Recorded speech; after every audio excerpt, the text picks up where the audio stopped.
The opinions expressed on this program represent the viewpoints of individual authors or contributors and do not necessarily reflect those of Troy University. This is Alabama Politics with Steve Flowers, an in-depth interview with Alabama's top political newsmakers. Now, from the studios of Troy University, here is Steve Flowers.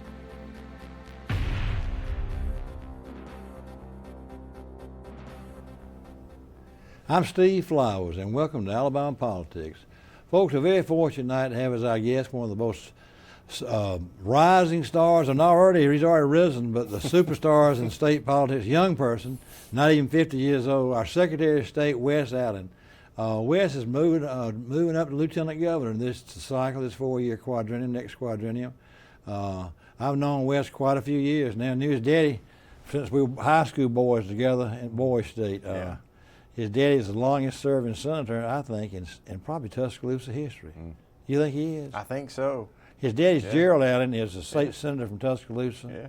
Who he and I are the same age. We went to Bowie State together 50 years ago, more than that. It was 1969. What year would that have been? How many years is that, Wes? You give it. That's going to be 56 years ago. 56 years ago, Gerald Allen and I went to Bowie State together. And Tom Parker went to Bowie State with us. Tom was from Sidley Near High School here in Montgomery. And I was from Troy, Charles Henderson High School in Troy, and then your daddy was from Holt High School in Tuscaloosa, and we were all at Bowie State together. Tom Parker always reminds me about that, but also tells you how old I am because he's had to retire because he's too old. He couldn't run for re-election because he's so old. When I read that, I said, oh my gosh, I guess I'll keep doing my TV show and everything. Well, it happens, I guess. Yeah, right? that's right. I mean, but you've aged gracefully, Thank Steve. you. Wes he's been a superstar. Y'all, I've known Wes since he was in high school. He grew up in Tuscaloosa went to the same high school as Daddy, Senator Gerald Allen did. One day, Gerald and I became good friends right off the bat because we both liked Senator Shelby a lot. And we both knew Senator Shelby. And he said, well, if you ever come to Tuscaloosa, I'm going to take you to that 15th Street Diner. Right. Everybody went there for lunch. And you joined us. I did. He said, I want you to meet my son. I met you. And soon, a few years later, you graduated from Alabama, where you played football under Gene Stallings, and Dabo Swinney was your end coach, and then met your wife there. I did. At Alabama. She was a Crimsonette. That's right. She was from Centerville, wasn't she? Bibb County. She's from Brenton, Centerville. But we went, 4 or 5 years later, he winds up in Troy, and he becomes probate judge in Pike County. You never know. And does a great job. I'm telling you, I would be talking to somebody, because I'd been around all my life in Pike County politics, and they'd say, boy, that Wes Allen is I like him. I mean, you really built some roots as probate judge in Pike County for those 10 years you were probate judge. Yeah, we enjoyed it a lot. You were probate judge 10 years, and then you went to the legislature, the seat I was in one time. Same area, too, Pike and Dale, Northern Dale. Ayrton, Skipperville. Good people down there, aren't they? And solid. And really Republican, too. They are. They love the baseball down there. They do. And that brings me to this point. The one thing that Wes, I've noticed since from Troy, and I've known him all these years, being from Troy too, he's a real family man. Man, I tell you, every time I turn around, he's with some ballpark. He didn't miss any of his children's ball games. They're both grown now. They are. Tell us about where are they now? So Davis is graduated from Troy University last December in accounting. In accounting, and he's starting law school this August. And starting law school? Yeah, he's starting law school. And Deanna is a rising senior at the University of Alabama. So she's Alabama then? She's at Alabama. What's she majoring in? Interior design. She's our creative one. She's like her mama. Was there about 3 years difference in their ages? 2. 2 years difference, 2. But you were real active in the First Baptist Church. And right. You've really done a good job in Troy, and thank you. People love you there. But you've got around the state too. Yeah. Then went to the House one term, and then 4 years ago elected Secretary of State. Right. We were talking before we came in. Some people run for these secondary statewide constitutional offices, and they think they're just going to be there and just show up. You can do that in a couple of them, but you can't do that as Secretary of State. No. I mean, you got a full-time job. It is. As Secretary of State. You got 75 employees over there, don't you? Not quite that many. How many? But we've got 38, 39, 39 right now is where we're at. Tell everybody what all the Secretary of State does. They don't realize that. Yeah. So really the two things the Secretary that everybody kind of knows is, number one, chief elections official. Right. That's the most important. I mean, you work extremely close with your probate judges that are the chief elections official in their particular county, and then the circuit clerks, which handle absentee voting, and with the sheriffs, which are custody of the ballots and maintaining order at the precincts, and then, of course, your board of registrars you interact with daily out of our office, because we administer voter file maintenance, taking care and cleaning up, making sure we have accurate voter file here in the state of Alabama. And so that's what you do a lot of is chief elections official. And we're kind of the face of it. That office is the face of elections, but those local election officials, man, they do some heavy lifting. Because they don't make much money in it. Right, I've done it. You know, I've been there, and I know I speak their language. So when they call, it's not it's not some foreign language. So I understand that, and but the other thing too is our business entities division. When someone, if Steve Flowers wanted to go out and start Steve Flowers LLC or incorporate or do some type of business, and you got to file it with an interface with our office and get it filed. And we wanted to make sure we were responsive and transparent in both of those sections, that we handle over 1,000 different duties that the legislature has given the secretaries roll over, you know, since 1819. So it's important that you've got somebody that understands elections and somebody that understands being business friendly, because when someone hits a stump in the road, they want to be able to pick up the phone and call and, you know, get help and have somebody that's responsive and that will answer their questions. And so we want to be that. We also want to make sure on that business side of things to remove some red tape and administrative rules that maybe stand in their way from being successful on their business side of things. So those are really the two, things that kind of stand out when people think of the Secretary's office. You stay busy over there. Yeah, we have. We have. Wes, going back to when you ran for Secretary of State, I think I may have written this, that your 10 years experience of running elections as probate judge of Pike County, that was the perfect training ground for Secretary of State. It was. Plus you got a 4-year stint in the legislature, which gave you a little legislative experience there. You know, we had a probate judge when I was growing up named Ben Reeves, and he used to always talk about being in 3 different branches of government. He was a sheriff. Which is constitutional. He only was local in the Constitution. Well, he was sheriff, and he would say, I've been in all 3 branches. Yeah. Judicial, we call sheriff, probate judge, and then he served a term in the state senate prior to going to the probate judge job. Right. Which was very lucrative at that time. Yeah. They were based off the fees. Yeah, they got the fee system, and I've written about that, but they were king of the Not like county. that anymore. No. Yeah. And I've had a lot of my friends who were probate judges, and you know, they would, different ones, and you probably fit in one of these categories. Old guys who were in the legislature, like Bobby Junkins in Etowah. I remember him. Who moved over to probate judge, and several of them moved to probate We served judge. together. Yeah, was Bobby there? Yeah, Bobby was there when I first came in. Oh, okay. Yeah. Oh, probate judge, you mean? Probate judge, Yeah. sorry. But they had, anyway, they had, I would ask them, I'd say, what is the thing? I have J.C. Love on here a lot, the Montgomery probate judge, comes on about once a year. And we talk about probate judge things. But y'all probate judges, they wear about 4 or 5 hats. They do all kinds of stuff. They're 4 full-time jobs there. They got elections, but and I asked them, what's one of them would quit or something? I said, what makes you quit? You're so tired of it. It be commitments. One of them be commitments. One of them say elections is a headache. And then one of them would say, what was the other thing you got a lot of judicial stuff. You really do handle court stuff. Civil court, estates, when someone passes away, probated wills or administration, if they don't have a will, you handle mental commitments, involuntary commitments, you handle eminent domain issues that come along, you handle adoptions, name changes, all kind of things come through the probate civil court side of things. Then you've got all the recording. So all vital documents that, those probate offices, those recording rooms is really where you see economic development begin, because that's where all the title research starts, that's where all the land starts turning. So, and really, the Secretary's office is a bigger version, I guess you could say, of a probate office. You've got ministerial duties, you've got administrative duties, you've got election duties, you handle business entities side of things as well. So it's a lot of similarities, as you said. Now, Wes, you've also done some streamlining over there, hadn't you? Hadn't you reduced the number of employees? You got 38 over there. We have. But you've done some other legislation too, or done some kind of voter. Tell our viewers about all that stuff you've done as Secretary of State. Yeah, since day one, we wanted to make sure we fortify Alabama elections and make sure the public can have confidence when they go to the precincts and vote that their vote counts and it's accurate. And number one is voter file maintenance, making sure we have clean and accurate voter files and that we don't have any non-citizens on there. We don't have people that are double registered in one state and in Alabama as well. Making sure that we always have paper ballots. We got pieces of legislation passed. You know, it used to be an administrative code. Now it's a state law where we'll always have paper ballots. So if there's ever any question, you've got the receipt. You can go back and check. The tabulators that we use can never be connected to the internet. Making sure that we can't harvest ballots based off of absentee voting. Absentee voting is so important and we've got to protect it.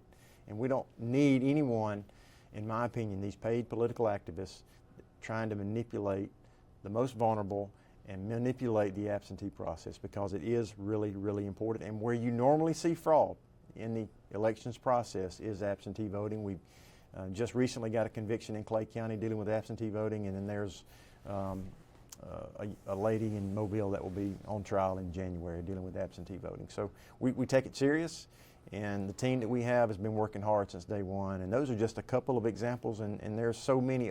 Like I said, we work so close with the registrars around the state to help maintain clean voter files, but that's really, really important. Let me ask you this question. This is an interesting question. Who do the Board of Registrars report to? Do they? That's a great question. Like they're all appointed by different people. Right. The auditor gets one appointment, the governor gets one, and somebody else gets one. So it's the ag commissioner, auditor, and the That's governor. right. Yeah. Now, so they're appointed by these state officials. Yeah. They show up there. Fortunately, a lot of counties have some continuity. They'll keep the same one because they know what they're doing. Right. But who is their boss, more or less? I don't. Are you as Secretary of State? Well, we interface with them a lot. Like we are the ones that help with the voter file maintenance. So we'll push that out to their counties and to let them, maintain their voter files and do the certain things they've got to do. But we do have removal. Some ways to remove someone that may not be operating the best way, or breaking the law or whatever. But we can remove registrars very, very rarely. How do you do? You can do it as Secretary of State. Just say I'm removing you. We got to have calls. We got to develop a case. Got to have some evidence. You turn it over to Attorney General, or you do it yourself? Well, we have removed 2 since I've been in office. You've got Jones is your in-house lawyer. Mike Jones is our legal counsel. Yeah. So does he handle it then if you have somebody? Well, it's our team. I mean, we make sure that everything's buttoned up and it's tight, and we just don't want to remove somebody just to be removing them. There's got to be a strong case for removal. Mike just left his law practice down in Covington County, didn't he? He was also a municipal judge. And he left all that to be right for you? Yeah. Very fortunate to have him. Well, you really are, because he had a pretty good career down there in Covington County. Yeah. I guess he may go back down there. I don't know if you ain't got a judicial job, a law job in Lieutenant Governor, have you? I guess you could have a law. Well, they have staff members. Okay. Yeah. Governor Ainsworth has a staff. Okay. I knew he'd expanded that staff a good bit. Yeah. But back to Mike, he was a good man. Yeah, and served really well in that Alabama. Did y'all got to be legislature. friends in the House? We did, man. He did such a wonderful job as Rules Chair and Judy. I mean, he was Judiciary Chair. That's right. He handled the impeachment for Governor Bentley, on the Bentley thing. I forgot about that. Yeah. He's one of the top legal minds in Montgomery. Do you know, Wes, Covington County has a history of having really good lawyers. Those Albritons are real good lawyers down there. That family was good lawyers for years. Yeah. Matter of fact, we had a murder trial when I was a little boy in Troy. Some old guy had a jewelry store downtown Troy, and somebody he went over. Somebody murdered a lady for a jewelry. Goodness. And it was big. All those little boys went down to Pike County Courthouse and watched it. But they had an Andalusian lawyer defending them. And so they've always had a good reputation over there. I didn't mean to get off on that. I bet you learn a lot about the state. We do. Getting out and campaign all over the state. You got out early. You were the first one in the race for Lieutenant Governor. Yes, sir. Because Ainsworth couldn't run again. Right, he's term limited. Term limit, 8 years. There'll be 7 statewide races that are open. I've been writing about that. I mean, you acknowledge that. I mean, it's Yeah. You remember a time we've had 7 at one time? No. And I've been looking forward to it for 3 or 4 years because I knew I'd have a lot to write about and follow. Yeah. And doggone, a lot of them hadn't become very good races. The governor's race, I thought, well, I'm going to have a governor's race, and lo and behold, Tubby's got the thing wrapped up. Anybody going to run against him? So I ain't going to have a good governor's race to write about. Your race may be good, but you're leading right now. The Senate race will be the big one. That's going to be a good one. I don't know how to call that one yet. It's too early to tell. I don't think anybody's in that one yet. But see, Young Booth's not going to have anybody run against him for treasurer. No. The Public Service Commission races could be good, but they don't have many people really want that job for some reason. But the ag race will be pretty good. Your race and the ag race will be pretty good, I think. Those will be good races. But everything's wide open. It is. But there's not going to be much turnover in the legislature. Have you noticed that? That's what it sounds like. I think there's only going to be 2 Senate seats where Butler's going to quit up in Madison, and Jack Williams is going to run for the Ag Commissioner down in Mobile. I don't think there's going to be much turnover in the House. All right. We were talking about that earlier. Yeah. In our parts in the Wiregrass, it's not going to be hardly anybody have opponents, are they? That's what it looks like. It's all indications. Yeah. Tell me about running statewide. I mean, how do you get out there and just start? You've got to. I tell you one thing. That probate judge network did you well. I bet a lot of them are still there. They are. Did you use that probate judge network for Secretary of State? Absolutely. I mean, it's about relationships. When I talk to groups around the state, one of the best things about public service is the relationships you get to build, and the friendships you get to forge, and the new friends you get to make. And everything is based on our relationships. And when you have good relationships, you can have trust. And when you have trust, good things happen. And so using those days and those friendships and relationships from probate judge career, and then serving in the House. You know, how many of my friends are in that House that were all over the state. So that has been really important. It was crucial in that Secretary of State's race. That was in 2022. I forget who ran against you for Secretary of State. Who would run off with? So we had Jim Ziegler in the primary in the runoff, and then before that it was Ed Packard and Chris Horn in the primary. So there was 4 of us in the primary. Did you beat Ziegler in the runoff? Yes, sir. Well, Ziegler ain't gonna run again, I don't think. Hadn't heard. Hadn't heard. Wes, one thing I talked about before the show is about you having those Tuscaloosa roots. Yeah. I've written and talked about this over the years. Yeah. There is a real propensity for what I call friends and neighbors politics, where people will vote for somebody from their neck of the woods. Matter of fact, I taught Southern politics. Jack Hawkins asked me to teach and start this show. Yeah. About 15, 20 years ago, he said, I want you to do a television show, but also in conjunction with that, I want you to teach political science. I said, well, Jack, I tell you, I don't know much about international politics, but I mean, most major colleges have a class on Southern politics. And I knew that every major university, beginning with Vanderbilt, Alabama, used the old V.O. Key Southern Politics book. I said, I'm going to teach Southern politics. And there's a chapter on Friends and Neighbors Politics that was written by V.O. Key in the 1940s. That textbook's still used. And I would tell my students in my classes at Troy University, I said, let me tell you something. The way this works is you may have some guy from Arab, and he's running against a guy from Sampson for Secretary of State, Lieutenant Governor, or Governor. Now, and they may know their old guy from Arab. They may know, you know, old Joe's the worst drunk and crook in Marshall County. But by God, he's my crook. I'm voting for him. So I ain't saying you're a crook or a drunk. You're far from there. Yeah. But I'm just saying that you got 2 home bases. It's important. You got 2 home bases, one in Tuscaloosa, where a lot of votes are, and one in the Wiregrass. Yeah. Because you've represented and been in the media in the Wiregrass for a decade or more now. And 20 years. Yeah, that long, yeah. 25 years. Yeah, so it's like, and you got a good all-American name, Wes Allen. You'll always be first on the ballot. That's right. Have you always heard that's worth about 3 or 4 points? Yeah, I've heard, especially down ballot. Have you heard that? Yes. What have you heard? What percent have you heard? I don't know. I can't say that I've heard a percentage, but I've heard that it does account for, you know, if it's down the ballot and they see that first name, that some folks just see it. I've heard of him. Yeah, right. Wes, going back to the rest of the state, you really learn a lot about Alabama, don't you? Man, it's wonderful. It's a wonderful state. Yeah, but it's a good experience, win, lose, or draw. But you know, you won your first time out, but you know, and successfully, and are in a good position to win Lieutenant Governor this time. But you learn a lot about the state, don't you? You do. When I first started writing this column about 21 years ago, I got out the first few years and I'd visit the state, and I wasn't running statewide, but I would go visit the newspapers and think of running my column and learn a lot. I would learn a lot about the state, and I would talk to them on the phone about, and I would get a lot of the papers are sent to me at my P.O. box in Troy, where I see you. I go by and pick the papers up from all over the state, and read how they wrote my column. But anyway, the parts of the state are so this is such a diverse state. I mean, you go from the Gulf Coast, where the prettiest sand in America is, Yeah, absolutely. to the north part of the state. You know, I love our part of the state, the Wiregrass area of the state. But in all honesty, all we got is flat land and pine trees. You know, you go up that northern part of the state, especially that DeKalb, A lot of water. a lot of water, and it's also got some Mountains. hills. And mountains, And it's so Appalachian. pretty. Yeah. It's just so.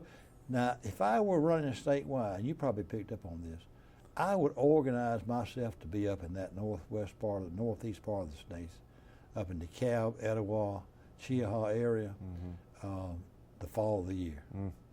That area in the fall, beautiful. in late October and November, the foliage up there It is. just unbelievable.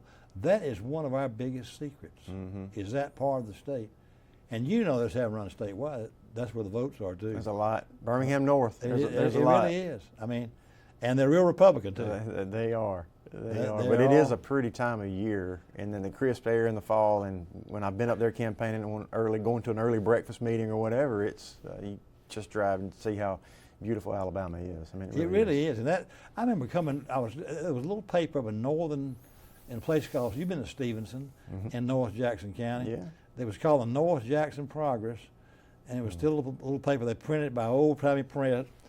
And I remember coming down a mountain, and I've told people up there in Jackson and DeKalb County, that road, they all from Scottsboro know it. That was the prettiest drive down some hill up there I've ever seen in my life, having grown up in South Alabama, not being. But I swear, I don't think the mountains of North Carolina got a thing on that area of the state. Let me tell you a quick story. We were up there not long ago, and I dropped by Little River Canyon and went down and walked all the way down to the river. And there was a lot of people out there on that particular day, and I said, I'm going to pull my britches up and take my boots off, and I put my feet in the Little River. And that was a great experience. And Little River Canyon. Little River Canyon, and went over there and saw the falls. But it is a.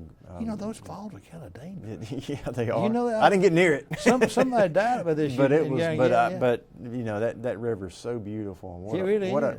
I mean, what an asset it is to the state. I think Marshall County has developed some tourism. They off of Gunnersville. But I don't think they've hit that No. tip. I They're think still that's growing, man. They're growing. And that Scottsboro and that Tennessee River that comes down. Oh, it's just a wonderful place. Tell me what a good story about statewide, running a statewide. You learned about that Little River Canyon. Read what in this last race for lieutenant governor. Anything interesting been happening? You picked up man. anything? Well, here's what I can tell you is that, you know, this portion of the campaign, the year out of the primary, is really important.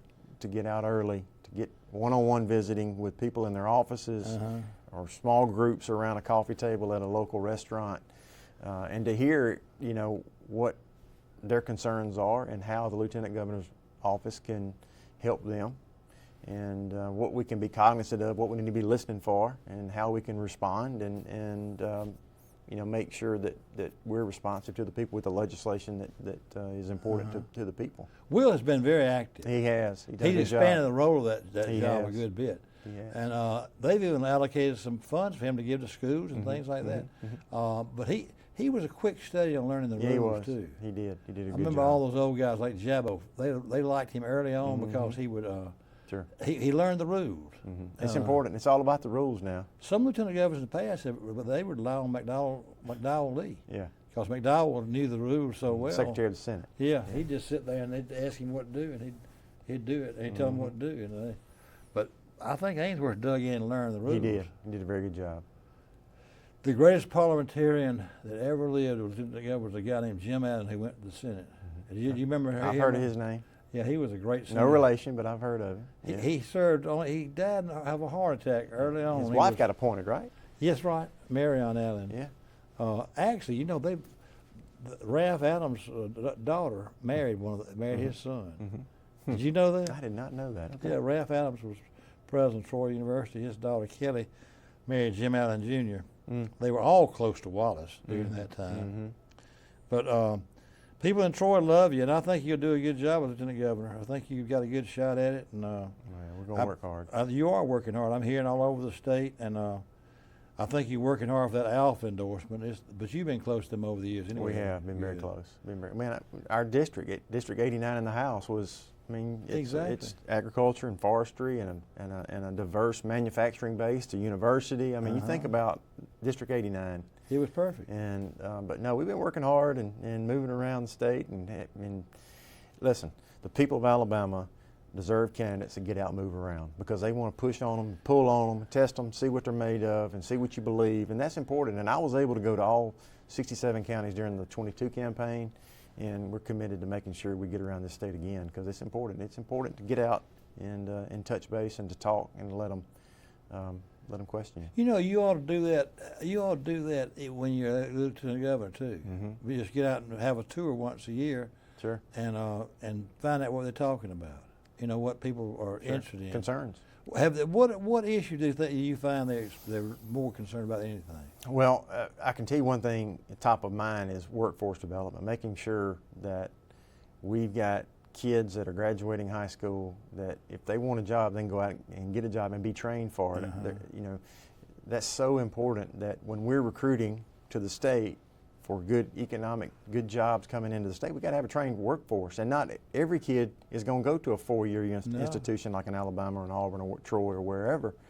So they may want to go do HVAC, or may want to go do plumbing, or may want to go do electrical work or welding. My word, these jobs are really well paying, and if they can come out 18, 19, 20 years of age and hit that workforce, I think that's good for the state. You have hit the nail on the head, Wes Allen. And our community colleges are doing a good job of that. We have done a good job as a state, and we need to keep going. Why in the world we did away with shop class out of high schools? No. You know, I went to school, had shop, you had shop, you know, in Troy. So, it was important. We need to bring that back. It is. Yeah. Well, Wes, our time's up. Yes, sir. Went quick. It does. Goes by in a hurry. Folks, our guest tonight has been Wes Allen, who is Secretary of State of the state of Alabama and is the top leading candidate for Lieutenant Governor in this year's cycle. It's a big election year, and y'all keep an eye on everything. But we thank Wes for being with us, and thank you viewers for watching. Hope you tune in again next week for Alabama Politics. Thank you. Thanks, Wes. Yes, sir. Thank you.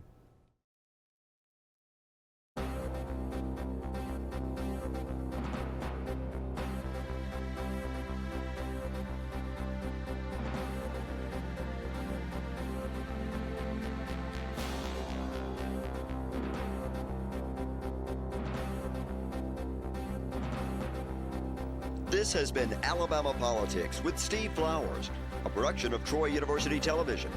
Opinions expressed on this program are not necessarily those of Troy University, its administration, faculty, staff, or students.